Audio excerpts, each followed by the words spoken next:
சித்திரை 1 தமிழ் புத்தாண்டு ஏப்ரல் 14 நாள் 2025 விசுவாவசு வருஷம் அப்படிங்கிற பெயரோட இந்த வருஷம் நம்மளுக்கு வந்து அமைஞ்சிருக்கு.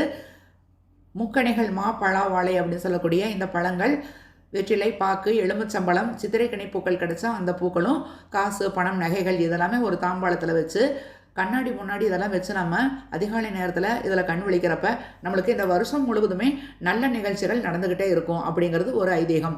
சூரிய பகவானுக்கு உரிய வருஷமாக இந்த தமிழ் வருஷம் அமைஞ்சிருக்கிறதுனால சூரிய பகவானை நினச்சி நம்ம வழிபாடு செய்கிறப்ப நம்மளுக்கு கஷ்டமெல்லாம் தீர்ந்து நல்ல சிறப்பான நாளாக அமையும் அப்படின்னும் சொல்கிறாங்க. சூரிய பகவானுடைய ஆலயங்களுக்கெல்லாம் நம்மளுக்கு போக முடியல அப்படின்னா சூரிய பகவானுக்கு அதிபதியாகிய சிவன் இருக்கக்கூடிய சிவாலயங்களில் நம்ம வந்து தரிசனம் செய்கிறப்ப நம்மளுக்கு நல்ல பலன்கள் கிடைக்கும் அப்படின்னு வந்து சொல்கிறாங்க.